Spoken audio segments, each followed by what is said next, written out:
قال يا إبليس ما لك ألا تكون مع الساجدين قال لم أكن لأسجد لبشر خلقته من صلصال من حمأ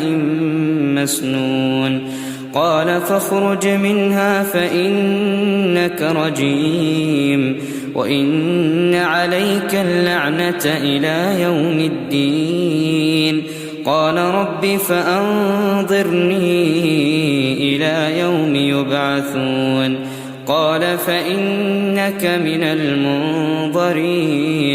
إلى يوم الوقت المعلوم قال رب بما أغويتني لأزينن لهم في الأرض ولأغوينهم أجمعين إلا عبادك منهم المخلصين